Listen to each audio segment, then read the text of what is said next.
رسول اکرم زمین رب پر کسی طرح میں حرام کا شبہ تک نہیں ہونا چاہیے۔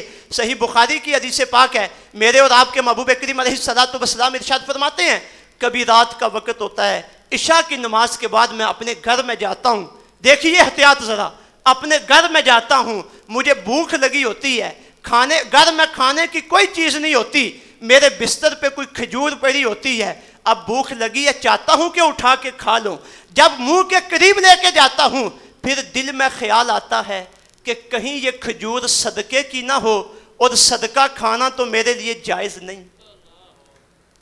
سمجھا رہی ہے؟ صدقہ کھانا تو میرے لیے جائز نہیں، کہیں یہ صدقے کی کھجور نہ ہو۔ حضور کہتے ہیں یہ سوچ کے میں کھجور سائیڈ پہ رکھ دیتا ہوں، بھوکے رات گزار دیتا ہوں۔ یہ سرکار کی سیرت طیبہ ہے کہ ہمارے کھانے میں حرام کے لقمے کا شائبہ تک نہ آئے، شبہ بھی نہ ہو، جو کھائیں وہ پاک ہو، صاف ہو۔ رزق بندے کو دعاؤں سے بھی ملتا ہے، بندہ اللہ کی بارگاہ میں دعا مانگے، اللہ میری رزق کی کمی کو پورا کر، مجھے رزق کے حوالے سے مالی طور پہ سکون عطا کر، تو اس دعاؤں سے بھی بندے کو رزق ملتا ہے۔ لیکن آپ کو پتہ ہے نا کہ دعائیں کب بندے کی قبول ہوتی ہیں؟ دعائیں کب بندے کی قبول ہوتی ہیں؟ دو شرطیں ہیں دعا کی قبولیت کی، ایک بندہ جب بولے تو سچ بولے، اور جو کھائے وہ حلال کا لقمہ کھائے۔ جو بندہ سچ بولتا ہے، حلال کھاتا ہے، اس کی دعا قبول ہے۔ اگر یہ دو صفتیں بندے کے اندر نہیں، چاہے بندے خانے کعبے کے پردوں کے ساتھ لپٹ کے دعائیں مانگتا رہے، اللہ بندے کی دعاؤں کو قبول نہیں کرتے۔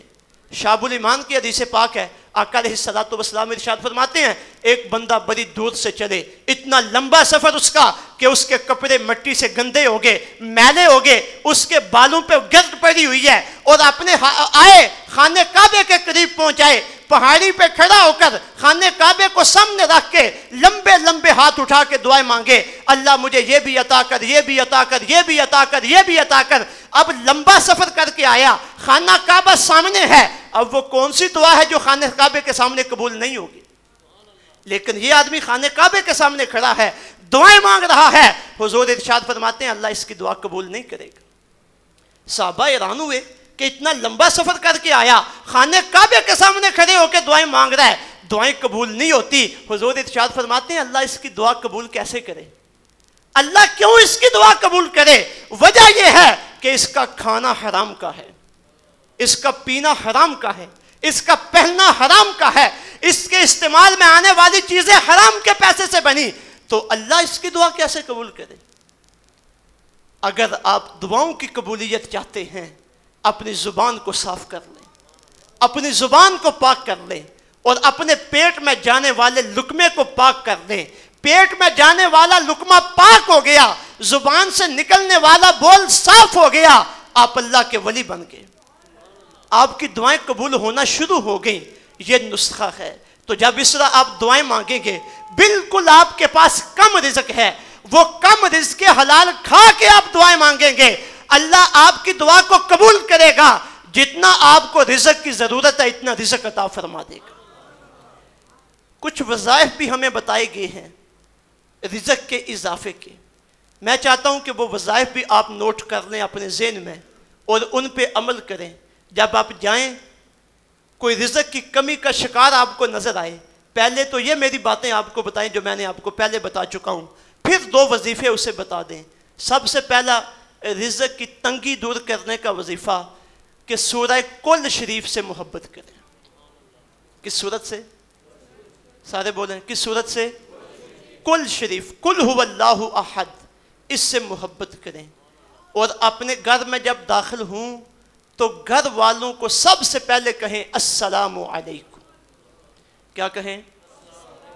حضرت سہل بن سعدی رضی اللہ تعالیٰ عنہ، یہ بھی تفسیر قرطبی میں امام ابو عبداللہ قرطبی مالکی نے یہ حدیث پاک لکھی ہے، کہتے ہیں کہ آقا علیہ السلام کی بارگاہ میں ایک صحابی حاضر ہوئے، عرض کرنے لگے یا رسول اللہ مالی پریشانی کا شکار ہوں، کوئی کرم نوازی فرمائیے۔ آقا علیہ السلام نے ارشاد فرمایا اے میرے غلام، جب تو اپنے گھر جائے تو گھر جا کے سب سے پہلے کہا کر السلام علیکم ورحمۃ اللہ، اور اس کے بعد سورہ اخلاص کی تلاوت کیا کر. پہلے کیا کہا کر؟ السلام علیکم، اور اس کے بعد سورہ اخلاص کی تلاوت. فرمایا یہ وظیفہ کیا کر، اللہ تیری رزق کی پریشانی کو دور کر دے گا. وہ آدمی گیا، اس نے جا کے یہ وظیفہ شروع کر دیا.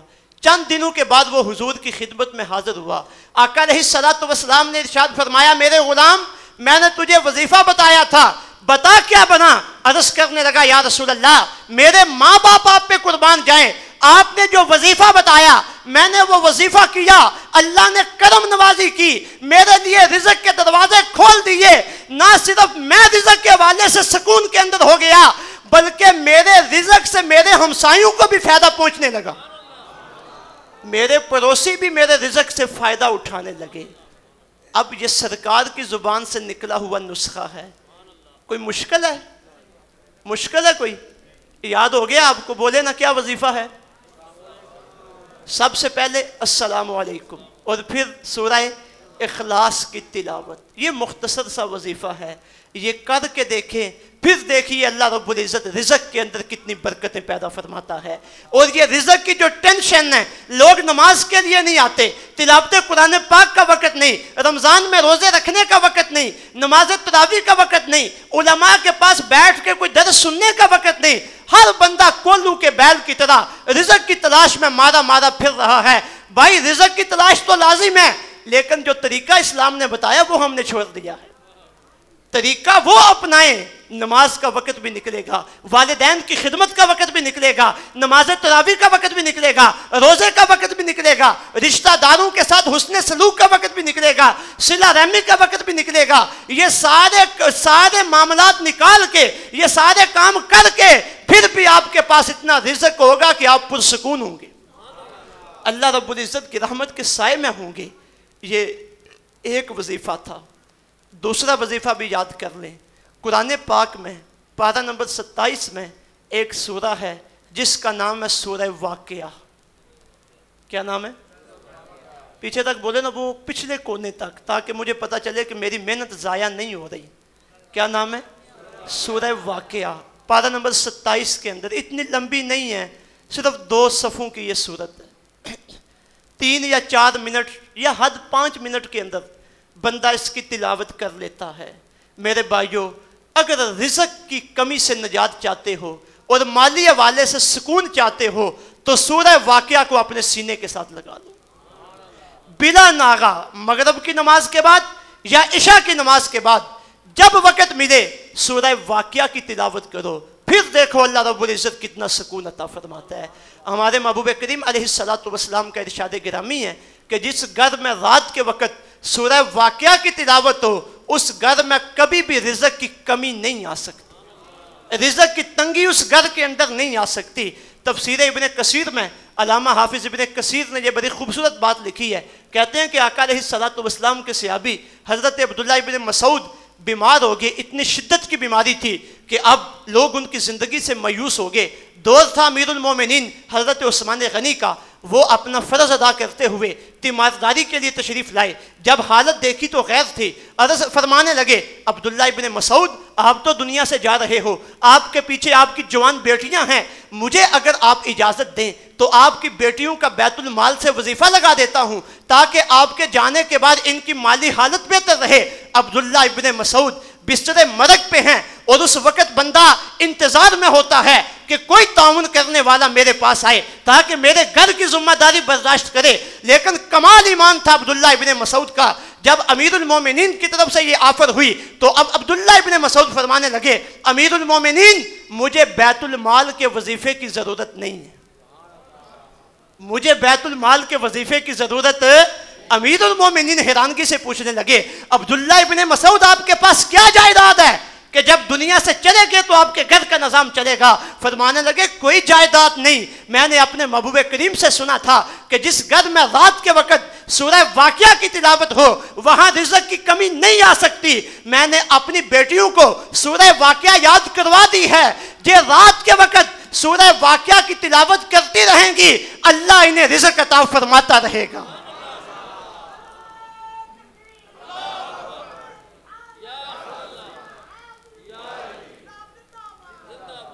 کتنے وظیفے میں نے آپ کو بتائے ہیں رزق کے حوالے سے سکون حاصل کرنے کے؟ 2۔ پہلا وظیفہ گھر میں جاتے وقت السلام علیکم اور اس کے ساتھ کل شریف کی تلاوت، اور دوسرا وظیفہ شام کے وقت رات کے وقت اپنے گھر میں سورہ واقعہ کی تلاوت۔ اور اس سے پہلے جو باتیں آپ کو بتائیں، پہلی بات یہ تھی کہ رزق کی تقسیم کس نے کی ہے؟ اللہ نے، اور دوسری بات یہ تھی کہ ناجائز ذرائع رزق کو بڑھانے کے استعمال نہ کریں۔ کوئی انشورنس کروا رہا ہے، کوئی موٹر سائیکل کے اصول کے لیے، گاڑی کے اصول کے لیے لیٹری ڈال رہا ہے، پتہ نہیں کیا کیا ذرائع آگے ہیں جلد امیر بننے کے۔ میرے بھائیوں، خدا را ناجائز ذرائع استعمال نہ کریں۔ رب العزت نے جو ذریعہ بتایا، فرمایا جو تم میرے راستے میں استعمال کرتے ہو، میرے راستے میں خرچ کرتے ہو، میں اسے کئی گنا زیادہ کر دیتا ہوں، تمہارے تھوڑے رزق میں برکت پیدا کر دیتا ہوں۔ اور تیسری بات اس حوالے سے میں نے آپ کو بتائی تھی کہ اپنی زبان کو صاف کر لیں اور پیٹ میں جانے والے لقمے کو صاف کر لیں۔ جب یہ کیفیت نصیب ہو جائے گی، اگر کسی جگہ پہ رزق کی تنگی آ گئی، آپ ادھر ہاتھ اٹھائیں گے، ادھر اللہ آپ کے رزق میں برکت کی انتہا کر دے گا، برکت کی بارشیں ہو جائیں گی۔ یہ ایک پوائنٹ تھا جو آپ کے سامنے میں نے رکھا۔ امید ہے کہ آپ نے اس سے فائدہ اٹھایا ہے اور انشاءاللہ اپنی زندگی میں آپ اس سے فائدہ اٹھاتے رہیں گے۔ دوسرا پوائنٹ جو میں آپ کے سامنے رکھنے والا ہوں، وقت انتہائی مختصر ہے، کوشش کروں گا 5 منٹ میں اس بات کو سمیٹ لوں۔ جس دور میں ہم گزر رہے ہیں، نفسہ نفسی اور افراتفری کا دور ہے، انسانیت تباہی کے دانے کی طرف جا رہی ہے، اور جتنے ترقی یافتہ اور امیر ممالک ہیں جو کہتے ہیں کہ ہم دوسرے ملکوں کی قیادت کر رہے ہیں، ان ملکوں میں بے راہ روی، فحاشی، عریانی، گھریلو معاملات کی خرابی اور نکاحوں کا 95% حصہ اس کا طلاق پہ آ کے ختم ہو جانا، یہ چیزیں بڑی عام ہو گئی ہیں۔ گھریلو طور پہ، ذہنی طور پہ بندے کو سکون نہیں۔ اب اس کی سب سے بڑی وجہ یہ ہے کہ ہمارے اندر فحاشی، عریانی اور بے حیائی آ گئی ہے۔ نوجوان نسل تباہ و برباد ہو رہی ہے۔ مسلمان ممالک پھر بھی کچھ نہ کچھ واضح و نصیحت علماء کرام کرتے ہیں، کوئی نہ کوئی نوجوان سیدھے راستے کی طرف آتے ہیں، لیکن ہمارے مقابلے میں امریکہ سمیت دیگر یورپ ممالک اس معاملے میں بہت پریشانی کا شکار ہیں کہ خاندانی نظام تباہ و برباد ہو کے رہ گیا ہے۔ اگر کسی کا نکاح ہو بھی، شادی ہو بھی، تو 95% شادیاں طلاق پہ جا کے ختم ہو جاتی ہیں، آگے کوئی سلسلہ نہیں چلتا۔ جنسی بے راہ روی عام ہے۔ اب وہ لوگ پریشان ہیں کہ اس کا حل کیا کیا جائے، کیسے لوگوں کی یہ پریشانی دور کی جائے، لیکن ان کے پاس اس کا حل موجود نہیں۔ یہ جو بے حیائی، فحاشی اور عریانی، اس حوالے سے دنیا کے اندر جو پریشانی ہے، اس پریشانی کا واحد حل ہمارے دین اسلام نے پیش کیا۔ کس نے پیش کیا؟ ہمارے دین اسلام نے۔ اب آپ کو بتانے لگا ہوں کیسے حل پیش کیا ہے۔ بخاری شریف کی حدیث پاک ہے، ترمذی شریف کی حدیث پاک ہے۔ آپ کی اگر توجہ رہی تو بڑا پیارا آج کا موضوع ہے، اور انشاءاللہ یہ ساری ایک ایک بات آپ کے دل میں اترنے والی اور عمل والی ہے۔ بخاری، ترمذی اور شعب الایمان کی حدیث پاک ہے۔ آقا علیہ الصلوۃ والسلام نے ارشاد فرمایا، توجہ کرنا ذرا، 2 لفظی حدیث پاک ہے، 2 لفظی اور ذہن میں بٹھانے والی، آگے تبلیغ کرنے والی۔ حضور ارشاد فرماتے ہیں، لوگو تم مجھے 2 باتوں کی ضمانت دے دو، میں تمہیں اللہ کی جنت کی ضمانت دیتا ہوں۔ 2 کام تم نے کرنے ہیں، اللہ سے جنت میں نے تمہیں لے کے دینی ہے۔ 2 چیزوں کا وعدہ تم مجھ سے کر لو، جنت کا وعدہ میں محمد عربی کرتا ہوں۔ اب وہ 2 کام آقا علیہ الصلوۃ والسلام نے ارشاد فرمایا، سب سے پہلے مجھے تم اپنی زبان کی ضمانت دے دو کہ زبان کا غلط استعمال نہیں کرو گے، اور پھر تم مجھے اپنی شرمگاہ کی ضمانت دے دو کہ شرمگاہ کا غلط استعمال نہیں کرو گے۔ زبان کی اور شرمگاہ کی ضمانت دینا تمہارا کام ہے، جنت کی ضمانت دینا میں محمد عربی کا کام ہے۔ حدیث پاک یاد ہو گئی ہے؟ کتنی باتوں کی ضمانت؟ پہلی بات زبان کی ضمانت، اور دوسری بات شرمگاہ کی ضمانت۔ اب آئیے دیکھیے، جب بندہ ان دو باتوں کی ضمانت دے دے، اس بندے کا معاشرے پہ کیا اثر پڑتا ہے، اور اس بندے کی وجہ سے معاشرے میں کیسے تبدیلی آتی ہے اور معاشرے میں کیسے اصلاح آتی ہے۔ 50% ہماری لڑائیاں جھگڑے ایسے ہیں جو زبان کی وجہ سے ہوتے ہیں۔ غیبت کس کی وجہ سے ہوتی ہے؟ جھوٹ کس سے بولا جاتا ہے؟ تانا کس سے دیا جاتا ہے؟ گالی گلوچ کس سے ہوتا ہے؟ کسی کے نسب پہ تان کس سے کیا جاتا ہے؟ کسی کے لیے حقارت کے الفاظ کس سے بولے جاتے ہیں؟ اب اپنے معاشرے میں دیکھ لیں، جتنی بھی لڑائیاں ہوتی ہیں 50% لڑائیاں ایسی ہیں جن کے پیچھے یہ چھوٹی چھوٹی باتیں ہوتی ہیں۔ کسی نے کسی کے بارے میں گالی نکالی، کسی کو برا کہا، کسی کو تانا دیا، کسی معاملے میں جھوٹ بول دیا، فراڈ کر دیا۔ اب یہ زبان ہے، زبان کی وجہ سے آدھا معاشرہ جہنم بنا ہوا ہے۔ زبان کی وجہ سے دنیا میں آدھا معاشرہ دوزخ بنا ہوا ہے۔ سرکار ارشاد فرماتے ہیں زبان کی ضمانت دے دو، اس کا غلط استعمال نہیں کرو گے، میں جنت کی ضمانت دیتا ہوں۔ جنت تو مرنے کے بعد ملے گی۔ خدا کی قسم، جس بندے کی زبان ٹھیک ہو گئی اس کی وجہ سے یہ معاشرہ اس کے لیے جنت بن گیا۔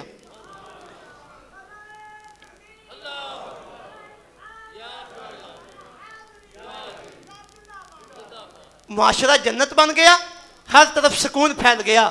جب کوئی جھوٹ بولنے والا نہیں ہوگا، جب کوئی تانے دینے والا نہیں ہوگا، جب کوئی حسد کرنے والا نہیں ہوگا، جب کوئی کسی کا برا نام پکارنے والا نہیں ہوگا، تو بتاؤ سکون ہوگا یا نہیں ہوگا؟ معاشرہ ٹھیک ہوگا یا نہیں ہوگا؟ یہ ہمارے محبوب کریم علیہ الصلوۃ والسلام کی زبان سے نکلا ہوا ایک لفظ تھا۔ یہ ہمارے محبوب کی زبان کا کمال ہے، لفظ ایک زبان سے نکالتے ہیں آدھا معاشرہ سیدھا ہو جاتا ہے۔ آگے عمل تو بھائیو ہم نے کرنا ہے، آگے اسے رائٹ تو ہم نے کرنا ہے۔ دوسرا کیا ارشاد فرمایا؟ پہلی زبان کی ضمانت تھی اور دوسری شرمگاہ کی ضمانت تھی۔ اب دیکھیے شرمگاہ کی حفاظت، جس جگہ پہ اللہ رب العزت نے شہوات کو لگانے کا آرڈر دیا، اجازت دی، وہاں پہ اپنی شہوت کو لگایا جائے، اس کے علاوہ روک کے رکھا جائے۔ اب ہمارے 80% نوجوان ایسے ہیں جو اپنی اس شہوت کی تسکین کے لیے صبح شام کوئی نہ کوئی راستہ تلاش کرتے رہتے ہیں۔ کبھی موبائل کا راستہ، کبھی انٹرنیٹ کا راستہ، کبھی کوئی ملاقات کا راستہ، کبھی کوئی راستہ، کبھی کوئی راستہ۔ صبح سے لے کر شام تک وہ اسی ٹینشن میں مبتلا ہیں کہ کوئی راستہ ہمیں نصیب ہو جائے، کسی نہ کسی ذریعے سے ہماری یہ شہوت بجھ جائے۔ اب یہ شہوت، یہ درندگی ہے، یہ حیوانیت ہے۔ جس بندے پہ یہ سوار ہوگی اس بندے کے اندر سے انسانیت نکل جائے گی، اسے پھر اپنے پرائے کی پہچان نہیں ہوگی، اسے چھوٹے بڑے کی پہچان نہیں ہوگی، اسے اچھے برے کی پہچان نہیں ہوگی۔ لاکھ بلاتے رہو اسے نماز کی طرف، لاکھ بلاتے رہو اسے روزے کی طرف، لاکھ بلاتے رہو اسے تلاوت قرآن پاک کی طرف، وہ نہیں آئے گا، کیونکہ اس کے ذہن میں ایک بھوت سوار ہے، وہ اسی کے پیچھے مارا مارا پھر رہا ہے۔ اور پھر جو ناجائز ذریعے سے اس شہوت کا استعمال کرے، اور پھر جو لڑائیاں جھگڑے، لوگوں کے نسب جو خراب ہوتے ہیں، جو زنا پھیلتا ہے، جو بدکاری اور بے حیائی پھیلتی ہے، یہی معاشرے کے لیے وبال جان ہے۔ یہی باتیں ہیں جنہوں نے معاشرے کو تباہ کیا ہوا ہے۔ کیسی پیاری بات میرے محبوب کریم علیہ الصلوۃ والسلام نے ارشاد فرمائی، فرمایا لوگوں اپنی شرمگاہ کی ضمانت دے دو کہ اس کا غلط استعمال نہیں کرو گے، میں تمہیں جنت کی ضمانت دیتا ہوں۔ میں کہتا ہوں جنت تو مرنے کے بعد ملے گی۔ خدا کی قسم، اگر آج کا نوجوان اپنی شرمگاہ کی حفاظت کر لے، اس کے لیے یہ دنیا ہی جنت بن جائے گی، یہ معاشرہ ہی اس کے لیے جنت بن جائے گا، ادھر ہی اس کے لیے جنت کی خوشبوئیں ہیں۔ روض الریحان میں امام یافی رحمۃ اللہ تعالی علیہ نے ایک بڑی پیاری بات لکھی ہے۔ کہتے ہیں بصرہ میں ایک آدمی تھا، مغیرہ اس کا نام تھا، اور اسے کہتے تھے مغیرہ مشکی۔ مشک کسے کہتے ہیں؟ خوشبو کو۔ مشک کسے کہتے ہیں؟ خوشبو کو۔ مغیرہ مشکی، ان کا نام ہی مشکی پڑ گیا تھا، مغیرہ خوشبو والا۔ کوئی عالم نہیں تھا، ظاہری طور پر دیکھنے میں کوئی اللہ کا ولی نظر نہیں آتا تھا کہ جس نے کوئی بڑے چلے پرہیزگاریاں اور تقوی اختیار کیے ہوں۔ ایک عام انسان تھا، کپڑے کی دکان پہ کام کرتا تھا، مغیرہ مشکی اسے کہا جاتا تھا۔ اب جس سے بھی وہ ملتا اس کے جسم سے خوشبو آتی۔ کسی نے پوچھا بھائی یہ کیا معاملہ ہے؟ ہم تو خوشبوئیں لگاتے ہیں، 1-2 گھنٹے کے بعد ہماری خوشبو ختم ہو جاتی ہے، لیکن تیری عجیب خوشبو ہے، نوجوانی کی عمر ہے اور جو بھی تیرے ساتھ ملتا ہے اسے خوشبو آتی ہے۔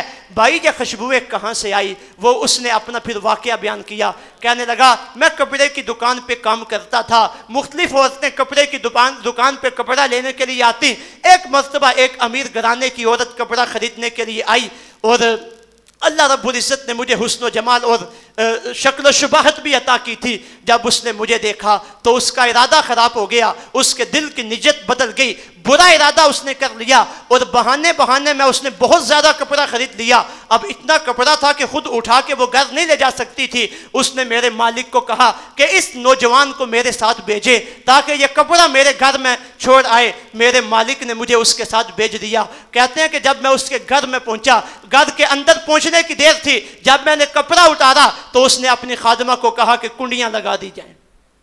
اب اندر سے کنڈیاں لگ گئی، راستے بند ہو گئے۔ اس عورت نے کہا کہ میں تو تجھے اس غرض سے لے کے آئی تھی کہ تو میرے ساتھ بدکاری کرے، تو میرے ساتھ منہ کالا کرے۔ کہتے ہیں کہ جب اس عورت نے یہ بات کہی تو اللہ کا خوف مجھ پہ طاری ہوا۔ میں نے کہا میں نے ساری زندگی اپنی جوانی کو بچا کے رکھا ہے، ساری زندگی اپنے نفس کی ہے، ساری زندگی اپنی پرہیزگاری کی حفاظت کی ہے، اور آج میں اپنے منہ کو کالا کروں، آج میں اپنے تقوی کو ختم کروں؟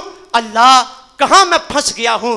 کہتا ہے میں نے بڑے چارے کیے لیکن میرا بس نہیں چلا۔ عورت نے کہا تجھے مجھ سے منہ کالا کرنا پڑے گا وگرنہ میں تجھے بدنام کر دوں گی کہ یہ وہ نوجوان ہے جس نے میرے ساتھ بدکاری کی ہے۔ کہتا ہے میں پھنس گیا کہ اب کیا کروں؟ اگر بدکاری نہ کروں تو پھر بھی بدنامی، اگر بدکاری کروں تو میرا تقوی ختم ہوتا ہے، اللہ کے حکم کی نافرمانی ہوتی ہے۔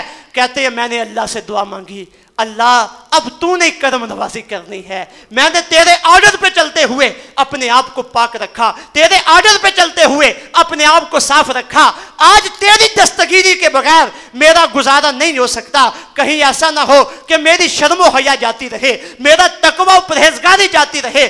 کہتا میں نے اللہ سے دعا مانگی، اللہ نے میرے ذہن میں ایک سکیم ڈال دی، ایک آئیڈیا میرے ذہن میں آ گیا۔ میں نے اس عورت کو کہا کہ تیری خواہش میں پوری کروں گا، تیری بات مانوں گا، ذرا مجھے تھوڑا سا وقت دے، میں واش روم تک ہو آؤں، واش روم تک جانے کی مجھے اجازت دے۔ اس عورت نے کہا چل ٹھیک ہے، ہو کے واپس آ جا۔ کہتے میں گیا واش روم پہ، جا کے میں نے اپنے دل پہ ہاتھ رکھ کے پاخانہ کیا، پاخانہ کر کے میں نے اپنے جسم پہ ملا اور اپنے جسم پہ مل کے باہر آ گیا۔ جب اس عورت نے دیکھا مجھے کہ میری یہ کیفیت ہے، وہ چیخی چلائی کہ یہ پاگل ہمارے گھر کہاں سے آ گیا۔ اپنی خادمہ کو کہا کہ اسے بگاؤ، میرے گھر سے نکالو، یہ کہاں سے آ گیا ہے؟ میں تو اسے کوئی شریف زادہ سمجھتی تھی، میں تو اسے کوئی عقل مند سمجھتی تھی، یہ تو پاگل نکلا۔ کہتے ہیں اس کی خادمہ نے مجھے باہر نکال دیا، میں نے اللہ کا شکر ادا کیا۔ راستے میں ایک چشمہ تھا، اس چشمے میں آ کے میں نے غسل کیا، اپنے چہرے کو پاک کیا، اپنے جسم کو پاک کیا، اپنے کپڑوں کو پاک کیا،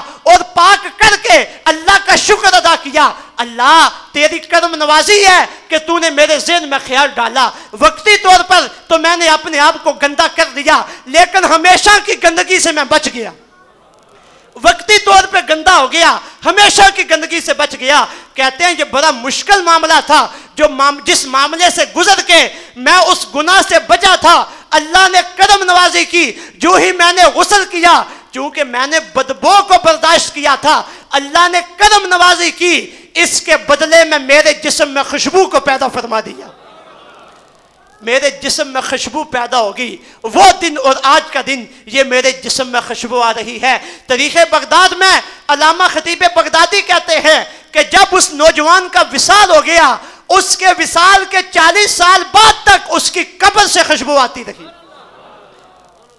یہ کیا ہے؟